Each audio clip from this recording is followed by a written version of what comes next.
Good afternoon, everybody.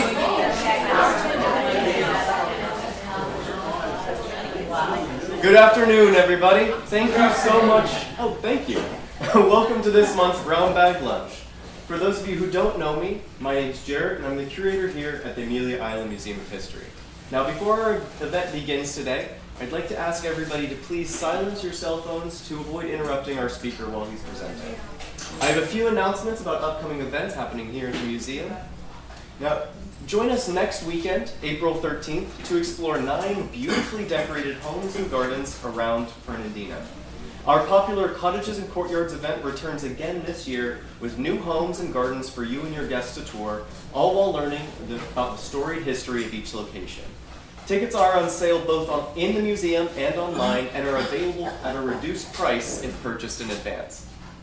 Later this month, join us to be swept away by grand stories of Florida's history, presented in both English and Spanish simultaneously. On the evening of Friday, April 19th, we'll be joined by Carrie Sue Avar, a bilingual storyteller who travels the state sharing stories of Florida as part of the state-sponsored Florida Talks program. While the program will be in both languages, knowledge of both is not required to attend. So if that sounds like something you'd be interested in, I invite you to join us on Friday, April 19th at 6 p.m. Next month's Brown Bag Lunch will be presented by Susan Martin, who's joining us in the room today, who you may know as one of the talented team of volunteer docents that guide guests through our museum twice a day. The presentation will explore the fascinating history of the Patriot flag, the short-lived fourth flag to fly over Amelia Island. This chaotic period of our local history includes a duel with President James Madison and the seizure of Amelia Island by a Revolutionary War hero. So if that intrigues you, I invite you to join us on Wednesday, May 1st at noon to learn more. Now, I have the pleasure of introducing today's speaker. Mike Harrison is a longtime resident of Old Town and has been a regular supporter of both the museum and local historic preservation. He's been recognized by the city of Fernandina Beach as one of our preservation champions. And today, he's joined us to guide us through this region's British history. So without further delay, please join me in welcoming Dr. Mike Harrison.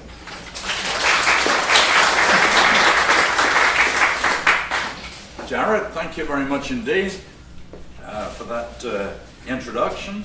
I think one of the items that needs to be noticed for the future, and maybe it's because it's outside the purview of the museum, is next Monday at 7 o'clock. The the Historical Society has a presentation by James Cusick on George Clark, who of course played a pivotal role in the development of Fernandina in the early 1800s.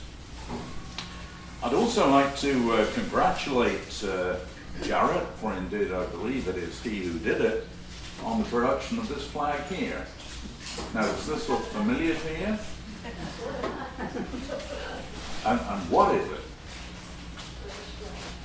The British flag? Union Jack. The Union Jack?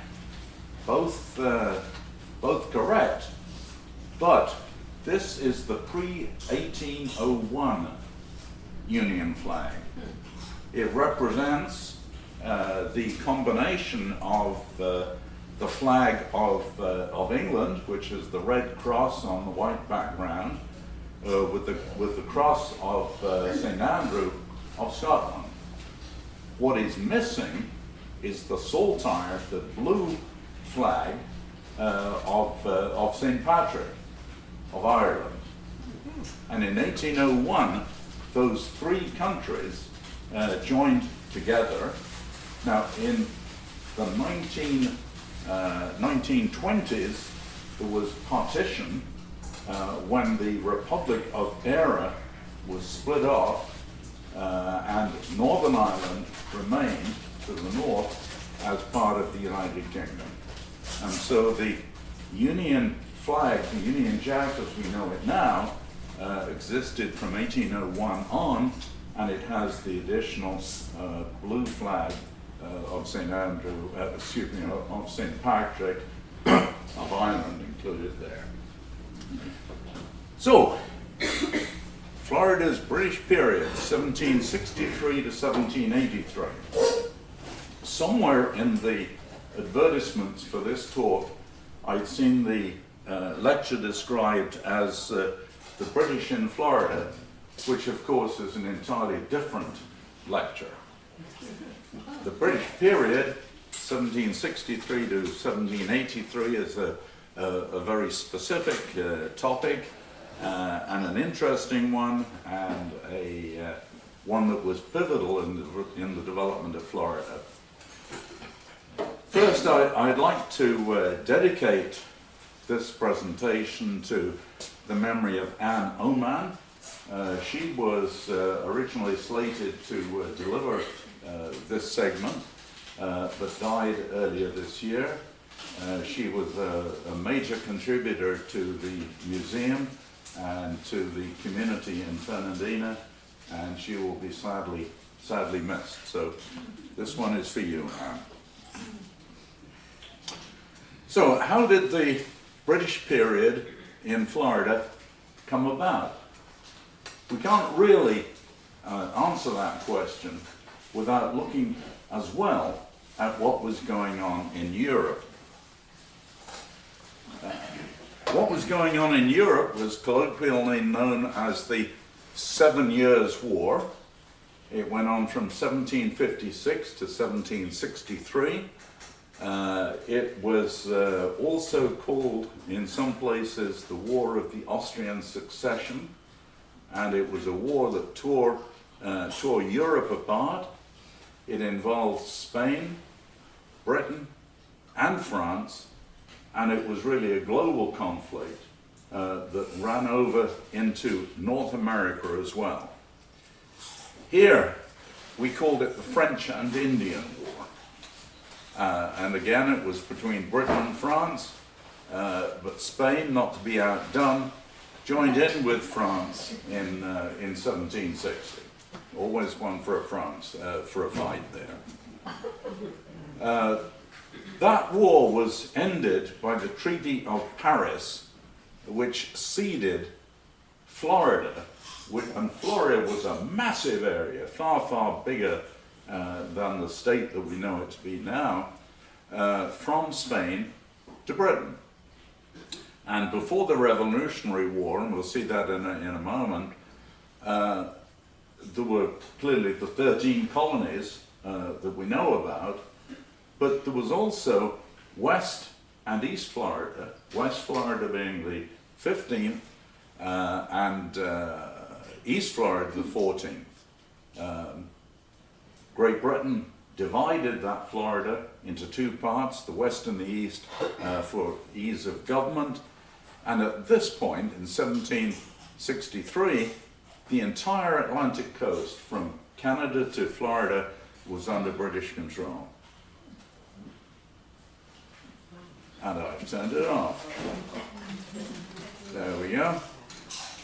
So, as you can see here, we've got West Florida, East Florida, and the original 13 colonies with Canada, that entire coastline under British control.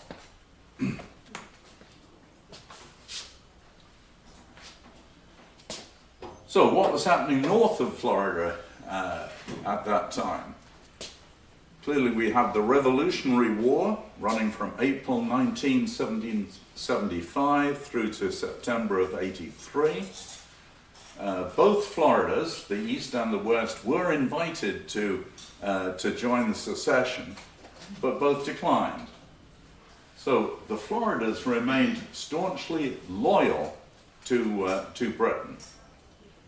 That encouraged many loyalist Americans in the colonies who did not like the fight with Britain to move south.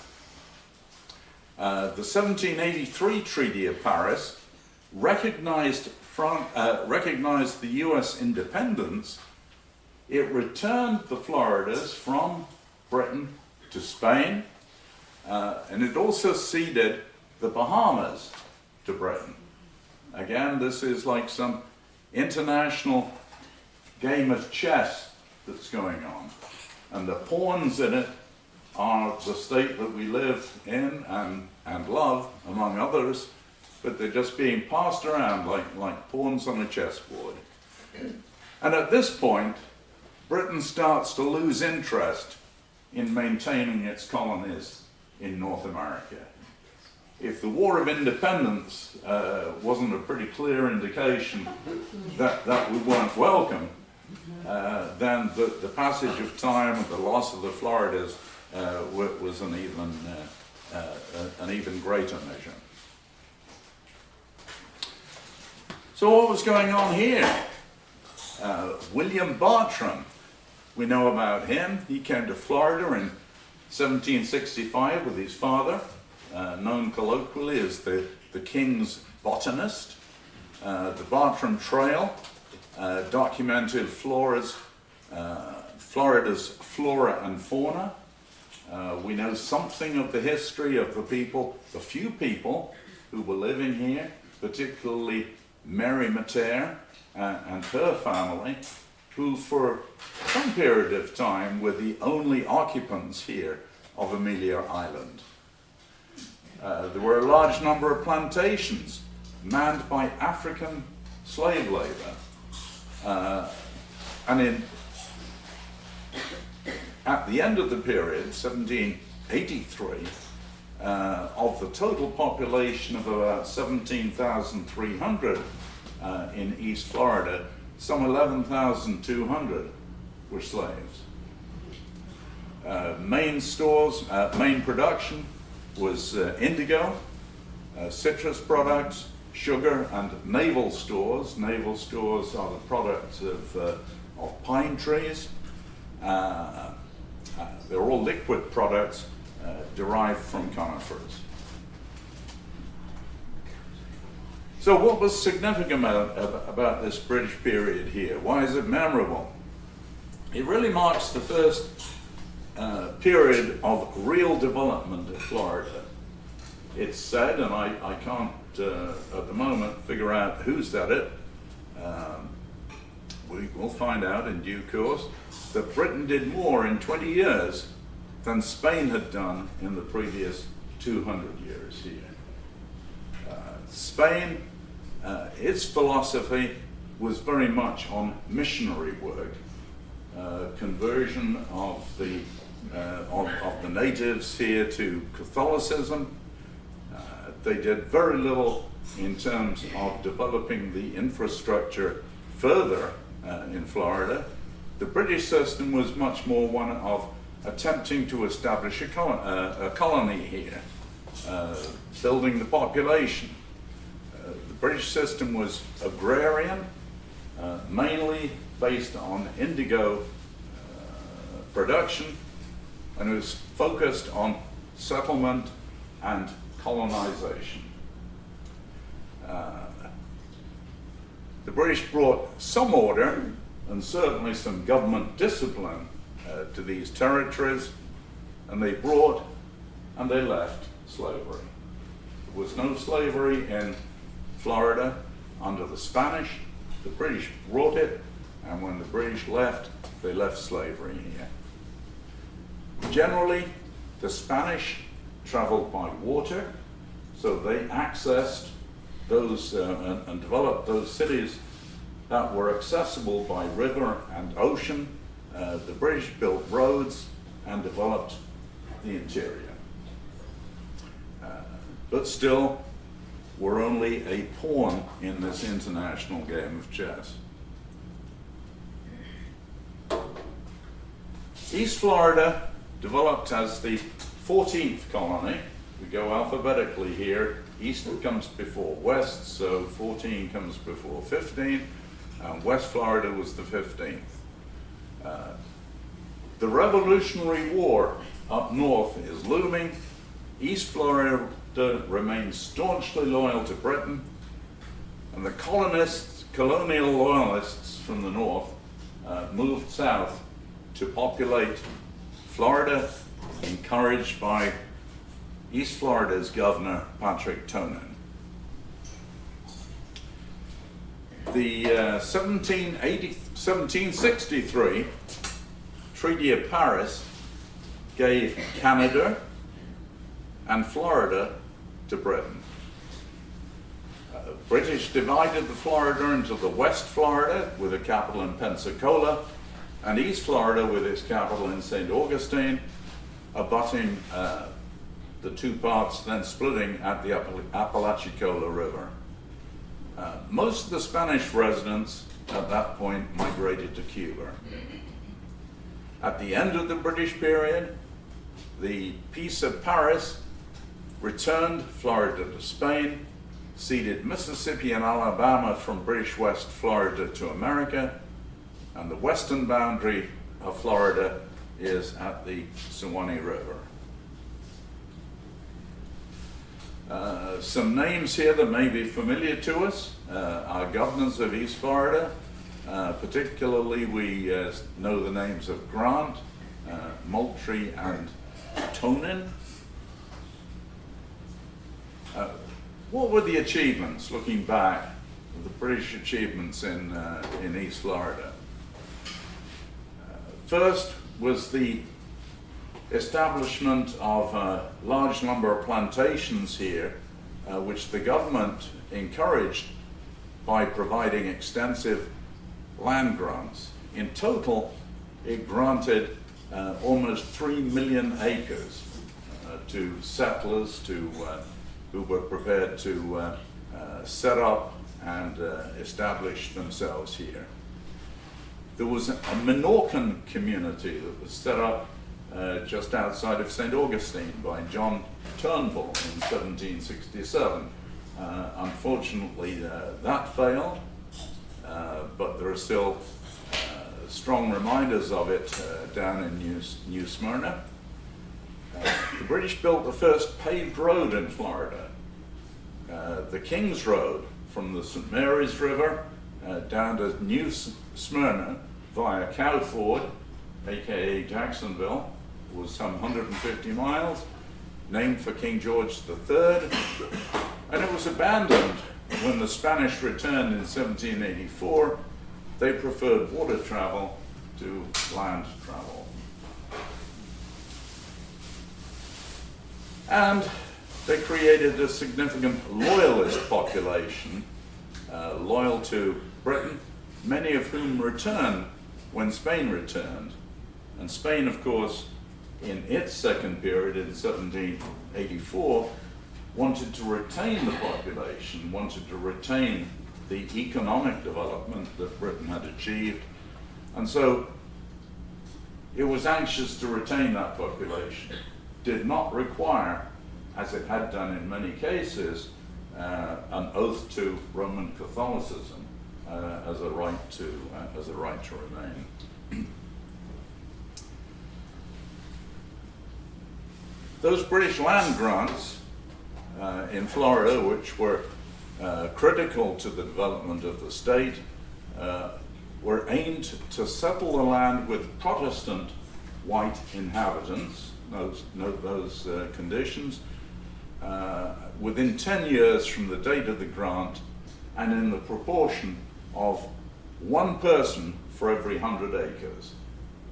That was the basis of those land grants. Now currently, Amelia Island is 39,000 people on 12,000 acres, which is 334 people per 100 acres. So our population has increased quite substantially since then. And one of the larger grants in Amelia Island was to John Percival, Perceval, Percival, who was the second Earl of Egmont, and he was granted over 65,000 acres in Florida. You think of that as a bonanza, but never actually set foot here. He did, though, have a couple of rather nice portraits painted of him and his wife, and that leads me to a pop quiz question, and that is, where does the expression "it cost an arm and a leg" come from? Well, Yes, sir. Some paintings, it costs more to put your arm and your leg in. It did indeed. Well done. You win our special prize of the day, which is a trip out to your motor car in the drive. What was the answer?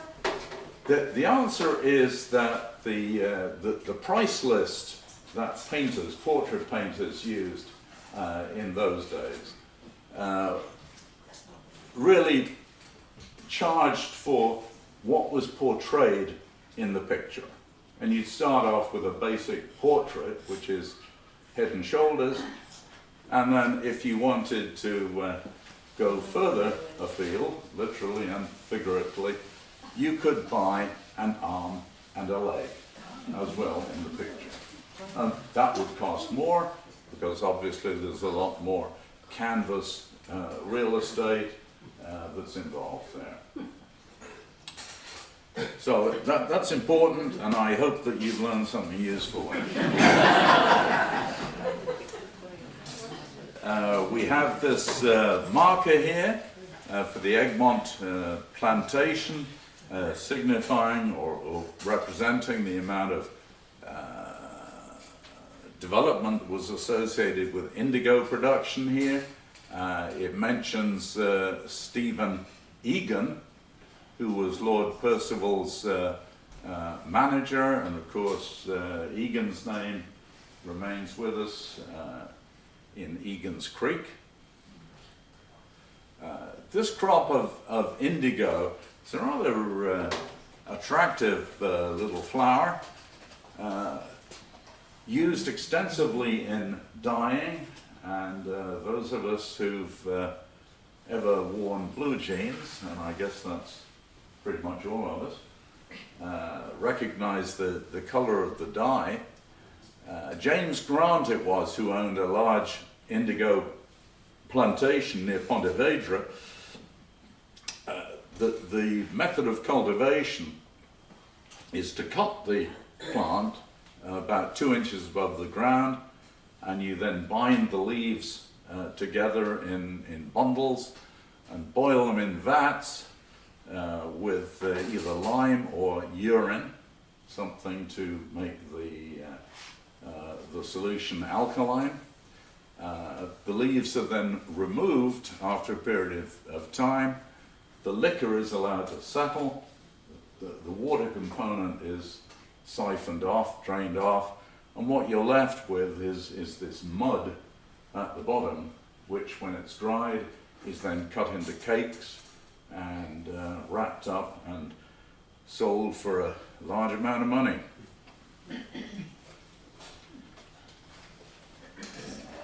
This shows the development of the north end of Amelia Island. We can see here the provision of what's called Egmont Town here, where we see Old Town these days. The overall timeline that we're looking for here within this 20-year period after the creation of the Floridas, to the cession of those to Britain in 1763, was that the plan then was laid out for Egmont Town in 1767. Bartram visits in 1774.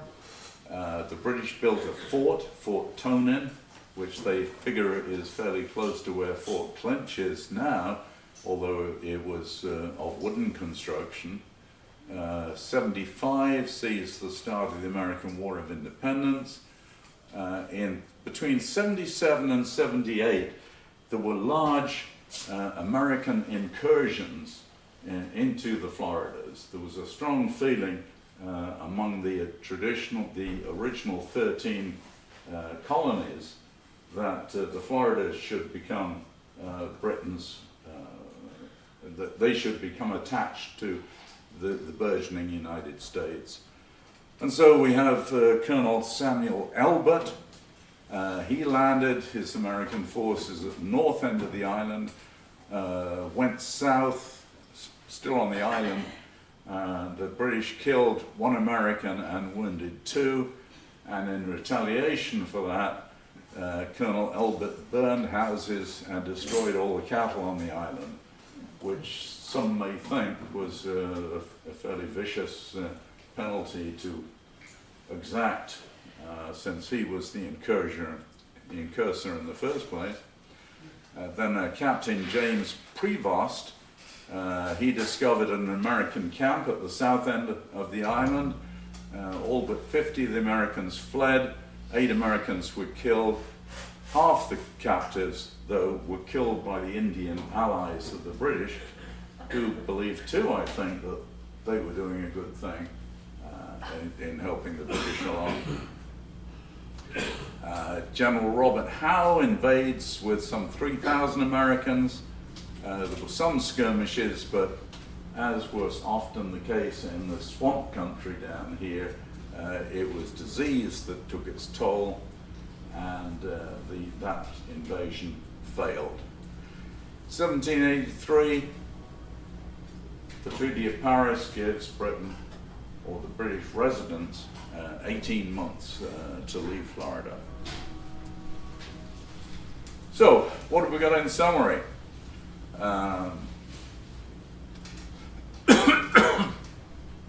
In 1783, the Floridas returned back to Spanish rule for the next 38 years, until 1821. Excuse me. And the next significant event occurs in 1807 with the start of the chaos period. So it was relatively quiet here, and the British period was a brief but an important interlude in Florida's Spanish history. So thank you for your attention to me croaking my way through this.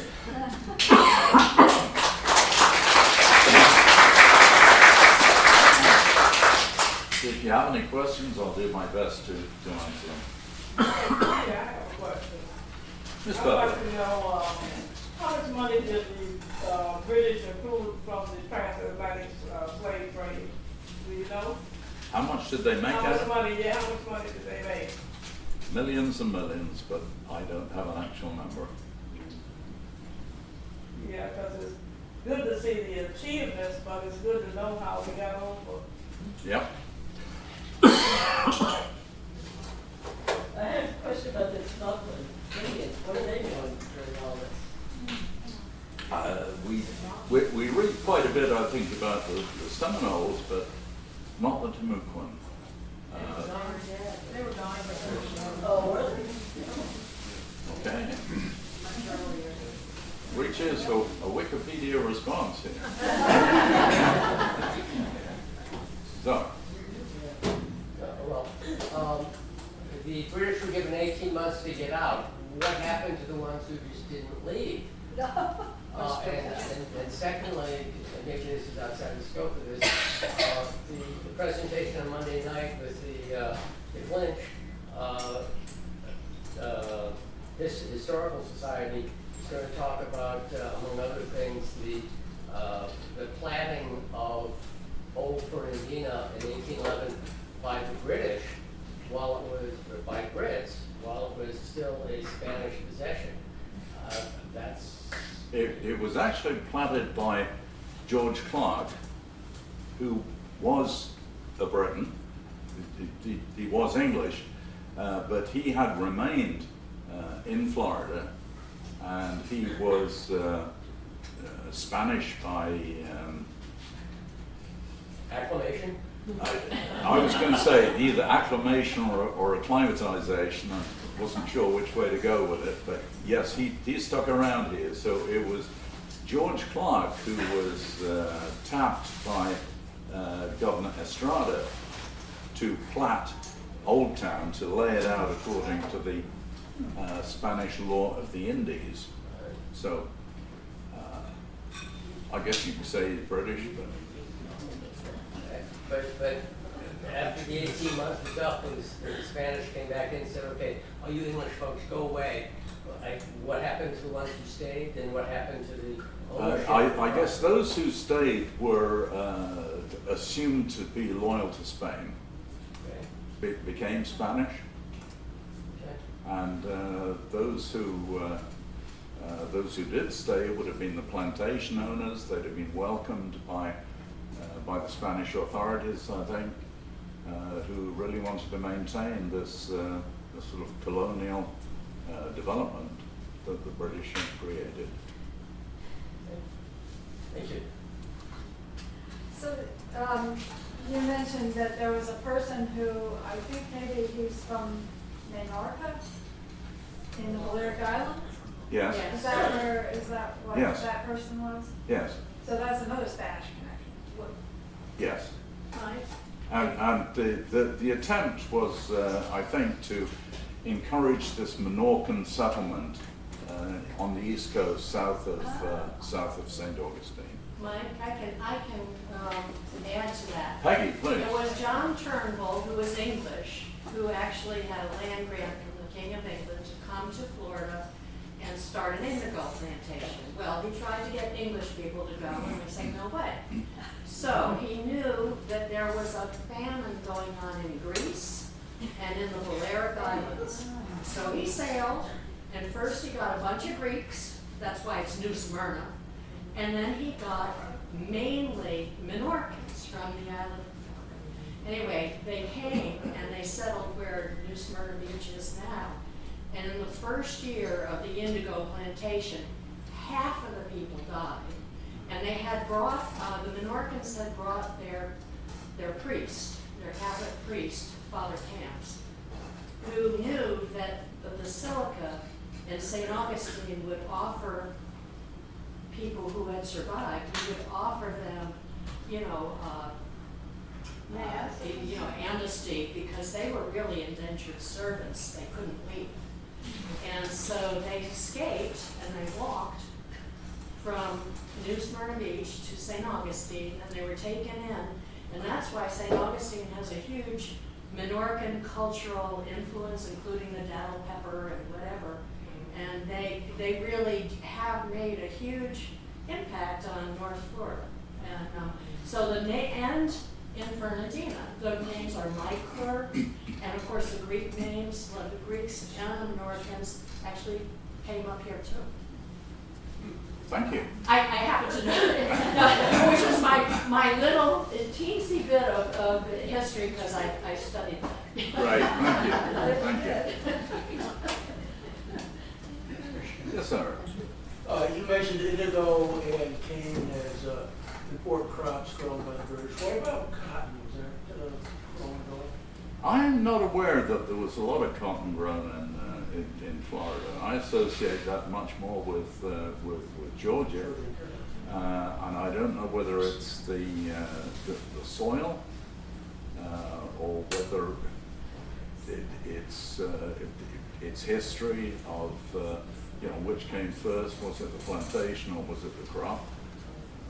I don't know. Interesting point. There was some grown on Amelia Island with the brand of Sea Island cotton, is what it referred to as. Okay. And also, I understand that the species of indigo that they raised here was extremely poisonous to the field animals. Yeah. The life expectancy is like 2 to 5 years. Yeah.